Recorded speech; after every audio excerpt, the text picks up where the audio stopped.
What adventures make you feel most alive? Adventure comes in all forms, and we are grateful to all of you who live and share the spirit of adventure. Together, let's elevate the world.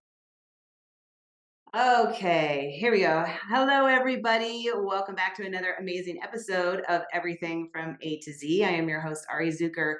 And today I have with me Cristi Creegan, who is one of our city council members. And we wanted to talk about something very important that I know lays very heavy on a lot of our hearts here in South Lake Tahoe, which is the vacancy tax. So what we wanted to do is to better inform everyone so we can make great decisions when it comes to time for voting, since the vacancy tax is on the ballot. So Cristi, hi, welcome. Hi, thank you. Thank you for asking me. Yes, I'm so happy that we were able to connect. There's nothing better than really, any of you watching know that I love to unify and help people through trauma and all sorts of things. So today is really about creating a connection to people rather than drawing the line. So this is why we're here today. So I think first and foremost, for a lot of people, the vacancy tax sounds so scary to a certain degree. Mhm. If I were just to ask you, what is exactly the vacancy tax and why is it on the ballot? That's a great place to start. So I'll start by saying that the vacancy tax is a citizens initiative. I'm a city council member. It is not something that's being put forth by the city. In fact, our city council considered advancing it to the ballot ourselves and voted not to last fall because we didn't feel like it was the right direction to go for our community. However, a group of citizens got enough signatures to put it on the ballot because we have that process in California.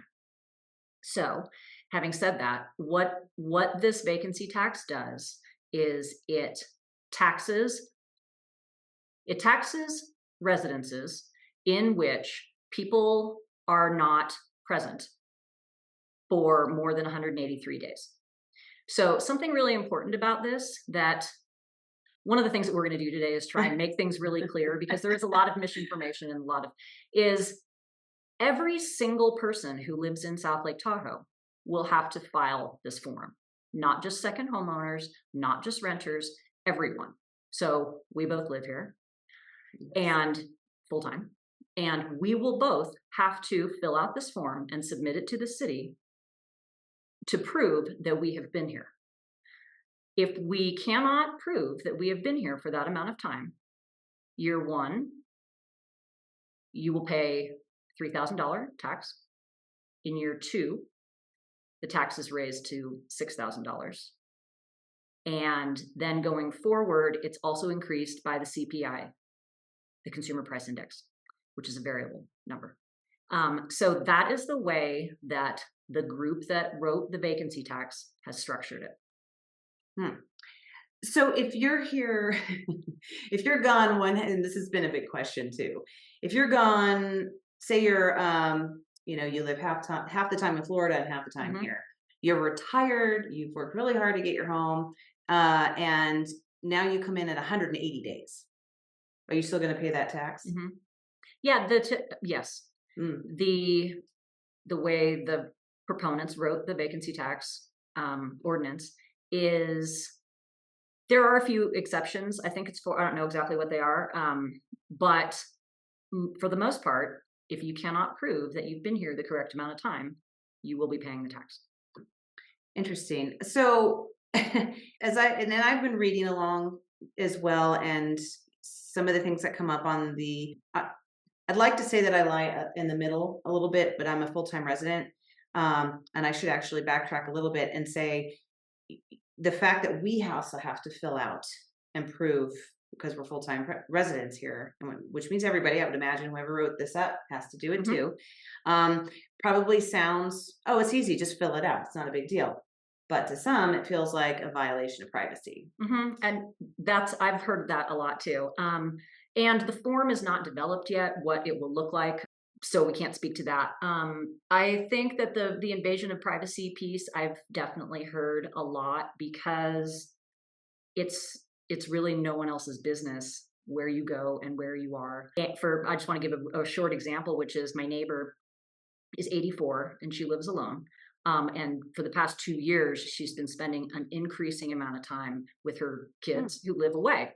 Yeah. And it breaks my heart to think that she would have to make those decisions about where to be in the winter because she has a hard time shoveling now based Yeah. on this rather than on her own personal needs. So every time I think about this vacancy tax, I think of her. Absolutely. And I also, when you think about those second time owners, you've got those who just barely make money to have their second home. And then you have those that probably have an extraordinary amount of money and those Mhm. big homes sit. What's interesting is, okay, so there's around 7,000 homes that are vacant. I think that's an interesting word to use, because to me, vacant means somebody doesn't own it, or the bank owns it, or it's been sitting around doing nothing, but it is someone's home. Their Mhm. things are in it. So when they do come to visit, everything's there, right? That's why you have a second home. Right. And I think the idea is to rent to employees here, which I more than anything appreciate everyone who comes to work here to make a living to live here, Mhm. the bartenders to the janitors at my daughter's school here, Mhm. and I do appreciate it, but I'm trying to understand how someone with a very large home will rent out to someone who works here. So they're going to have to drop the price down. And this is just my logic. Please Sure. correct me if I'm wrong. You're going to have to drop the price down to rent it out. And then there's the possibility of, because it's such a thing now, is squatters. So you never know what nobody wants to rent right now because we're so uncertain about, unfortunately, one or two or a small group of people have made it tough for everybody, right? So how does that logic work out?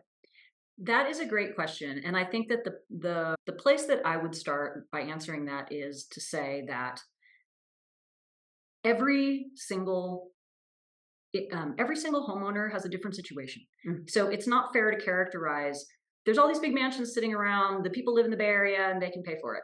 Nor is it correct to say these are all fourth generation, people who struggled all their lives and they finally were able to buy the second home. It's just all different. Mhm. There's all different stories. So really you can't generalize. And what this tax proposal is really generalizes everybody. Yeah. And that is, I take issue with that just right away. But I think you're right. So in that example, someone bought a house here and their mortgage is $4,000. But and so they want $4,000. Exactly. And maybe the house is not even worth $4,000. And so we're definitely seeing a softening of the market. That's something that's happening where those people can't get $4,000. Yeah. So it does have to go down.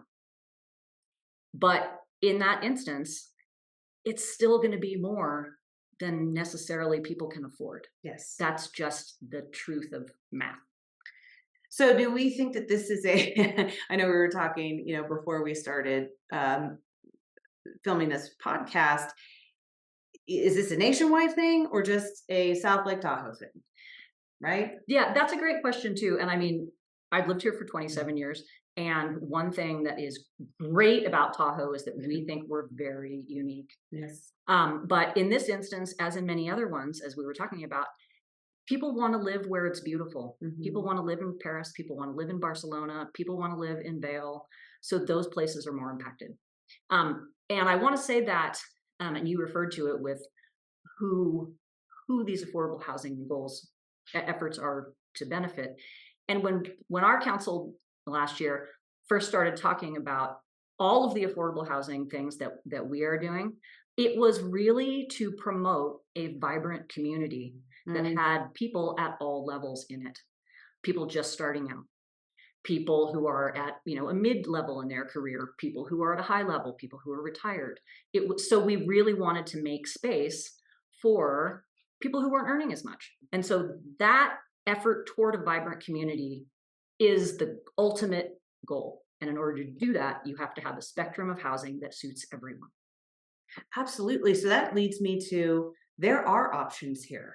And I'm not sure if people who do work here, who do come into work and want to live in Lake Tahoe and need more affordable housing, there are some options, Mm-hmm. right? Mm-hmm. So where are some of those options? Because I know as we were, talking earlier, I go, wow, I didn't know those were available. I didn't know I could, sign up for that. And where can someone find out where where they can find affordable housing here? That's such a good question because the city has a very robust housing department. And they keep a list of all of the affordable units in the community. They keep a waiting list that people can get on to get openings in those. The most impacted waiting list is for seniors and those with disabilities. Those have the longest waiting lists. And so I don't know how many units there are that are existing, but coming up, there's more than 500 housing units that are going to come online in the next 5 years. And you probably know, if you ever drive through the Y on the left, right by South Lake Brewing, Yes. you will have seen the Sugar Pine Village, which is 268 units. And the first people are going to be moving in this fall. That's We great. feel really proud of those because they're really nice. They have air conditioning, first of all, which I don't. We don't have I know. that. We don't have air conditioning. That's an anomaly Yeah, here in our town. yeah.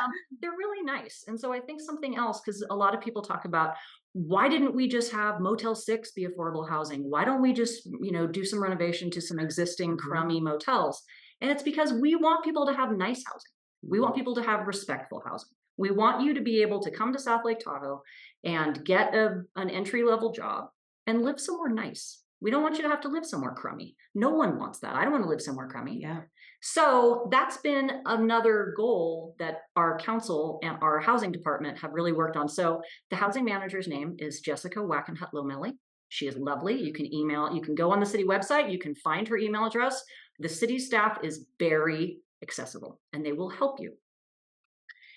That is amazing to me. I feel like somehow, I'm on the PTA, and it was my first year being on the PTA, and my daughter, we did have the option of being part of a charter school when we were living in Southern California, which is really great because the parents were involved. There was just so much more involvement. And I really feel like here's what I would say the good thing out of this out of the vacancy tax is it woke people up. It woke people up to do more. And so I feel like as a new member of the city is to say, well, what can we do? How do we do more, or how do we allow people to recognize what's happening? And so that's what I found out with the PTA is we're trying to fundraise. Is when I just don't think that the parents really knew. We're not out in the front. What we used to do at the charter schools is we'd sit right out in the front and say, hey, we're having this fundraiser at Aleworks this weekend. Come on down and da da da da. And it makes families realize that there's so much happening at the school. But if there's a small staff, because of course, I do know that I think it was at 36% of students have left in the last 20 something years. Understandable that, obviously we want that growth. We want those students in those seats. So, I'm the full cheerleader. I even came up with a song in PTA. They were laughing at me. PTA, PTA, woo! And so I think if we have more cheerleaders about really understanding where we can find affordable housing, and maybe we do have those, part of those festivals, or at the farmers market, we have people. I don't know if we want to volunteer or not. I'll be at the farmers markets. I can help with that as well at my own tent, and say, hey, look, these are some options that we could, if you are someone who wants to live here, talking with locals, and I'm sure you do as well, and asking them, what's it like right now? The whole city at the moment, and I think, like I said, the whole nation is sort of suffering. Is what can we do to help not only our residents, but continue people to want to come visit here? Because we're a destination city. So what do we do to create that? That's a really good question. And I love that you're on PTA because that's a good one. PTA, our youth is our future leaders. Yes. And I agree with that completely. I think that at the city in particular, we are not as good as we could be about talking about our successes. That's something that we talk about a lot, is how to really get the word out there about everything that we're doing. And so the city is really active on social media, and we have newsletter and all those things, but there's always more to do in that area to remind people that we are one community. We don't promote divisiveness. And so I went last night, as I mentioned, to the town hall to understand what people were saying about the vacancy tax. And one of the things that came out of that was someone started with, This is not a blue or red issue. This is not a renter versus homeowner issue. It's not a local versus tourist issue. It's not a young versus old issue. It's we are one community and we want to focus on solutions. And we don't want to be divisive or punitive. We want to really try and think about what is best for everyone. And that's really difficult to do. You know, with you saying that, I think about if we put all this energy into the line, right? The divisiveness of just this side and this side. Imagine what could happen because we all live here. Mm-hmm. So if we're all living here, and I know it's hard for everyone to decide perfectly that one thing is the right way, Mm-hmm. and I do understand that, but it's really, reteaching ourselves and Mm-hmm. us included, even though Mm-hmm. we still have our own personal opinions. However, what can we do much like, and I'm just going to use this as an example, like last year, after the 4th of July, when we had 80,000 pounds of trash, how many people and how many volunteers came out to clean up that trash? And it didn't matter what you felt about the vacancy tax. Our locals came out to clean up that mess, and they cleaned it up in what, 4 hours? Mm-hmm. It's all around the lake. We shouldn't have to do that in the first place. However, I'm just using that as this is when it doesn't matter Mm-hmm. what we think. All we know is that this lake needs to stay Tahoe blue, and that's what we care about. And so I think if we can look at it in that manner, Mm-hmm. to say who's got a great idea and who wants to, like all the coalitions out there on Facebook going, you know what if we all got together and said, okay, we give the knowledge of the vacancy tax to say, is there making suggestions. If you want to vote no on it, you vote no on it. If you want to vote yes, just make sure you do your homework. I'm always about like the facts. The best Yes. facts that you can do is, and I know people are reading on it, and obviously when it comes to the ballot, that's the best thing that you can do is just vote, get out and vote. And then let's also, while this is all happening and before the ballot box, let's come up with some really, really great ideas. I don't want to, take up too much of everybody's time on the vacancy tax. And I think, but the bigger purpose here is how can we create these great venues together and what is the solution? Mm-hmm. And maybe part of that, like you admitted, it's great to admit our faults where we can go, you know what, we could do a better job. So do we work more with network TV? I happen to know a couple people on the news and through our social media this way, and to really get out there and create, hey, on this date, let's do a day where all the locals can come out, homeowners, renters, employees, business owners, and we're going to do something great at maybe the farmers market's the easiest place to do these things. I'm not sure. I'm just, as we're talking, I'm just throwing things out there. All ideas are good ideas. And I want to say one quick thing, which is at our last council meeting, we voted to ask the city attorney's office using a consultant to come back with a report on the effects of the vacancy tax should it pass. Okay. So that's going on right now. And so that's going to be, a very unbiased, high level information that's specifically intended for our constituents so that people can really do their homework, really understand what will happen if this does pass or if it doesn't pass. And so that report will be presented to council on June 18th and is available to the public. And we would specifically love everyone to read it. And then after they read it, are there suggestions or it's just knowledge? It's just knowledge. Okay. It's to help inform your vote. Okay. So get out and vote is definitely the biggest thing. Yes. But if people have questions, is there a place that they can email you at? Sure. You or the council or just in general? Our city website is good. You can find my picture and click email Cristi, and that's what I did to get the interview. There you go. It works. It worked. Look at that. So we're all really accessible. The city manager, the city attorney. The city attorney doesn't provide legal advice to anyone but the city. The city council, so she won't provide legal advice to someone who asks. But there's lots of sources of information, and definitely we want our constituency to be well informed because this is on every issue. I was going to say this is really important. They're all really important. Mm-hmm. So really, yes, doing your homework and asking questions of us, we always answer. You do always answer. Yeah, like I said, this is I really appreciate you answering me because I felt as I was reading on nextdoor.com and, some of the multiple Facebook pages, and again, talking to locals myself, and, just trying to understand both sides, and, of course I can always have my own biased opinion, but I really want to take other people's opinions and say, okay, we're human beings. We have blood flowing through our bodies the same way, and our organs all work the same. And it's just, it's really tough to put down your ego. Yep. And to, find better solutions. And that works for both sides of this vacancy tax, right? Yep. It's both sides of this. And I do believe that there is a better way than just always taxing. But again, I'm always open to saying, well, this is, better because of this. And again, we can take our opinions and we can vote, for sure. And the one thing too, as we talked about earlier, is change is always going to happen.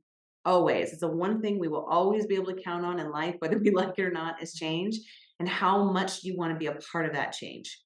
So I think that, again, do your homework. Let's get together and figure out ways to do something more. And also, if I could ask you one little question for my viewers too, that we work a lot on, just how to kind of stand up for yourself in a way that it's inspiring. For just especially women to women, because I have a lot of female viewers, which is and listeners, which is really great. What is it that you do for yourself to just bring this confidence? And what you do for the city is a lot, and you really have to do a lot for a lot of people. So what is it that you do for yourself in the morning or at night? Do you have something that you do that really creates this atmosphere for yourself? I do. That's a great question, and Okay. I will say that yeah, thank you for saying that. Yeah. I have really loved being on city council. It's been being able to represent our community in this way and support our community in this way has meant so much to me. And I'm an introvert, and so it sometimes takes a lot out of me, but I love it, so I really always do it. But the thing that I do for myself is I do crossword puzzles. Oh, amazing. I love crossword puzzles. The New York Times crossword gets more difficult Monday, Tuesday, Wednesday. Wednesday's my sweet spot. Thursday and Friday are more difficult. The Sunday I've done, and then during COVID I started making them. They were very bad. It's really hard. A lot harder than I thought. Yeah. Because the questions are kind of, you have to. Yeah, and fit it all together. Right. Fake things like UPS. But I love it, and it just calms me, but stimulates my brain. It turned out to be a really perfect activity for me to self-soothe. That's really cool, because so many of the listeners know that I have another company called Aloha Life Coaching, but in our store is Taloha. It's our lifestyle brand. And our question is that we ask a lot of people is, how do you Taloha? So that is how you Taloha. I do. Okay.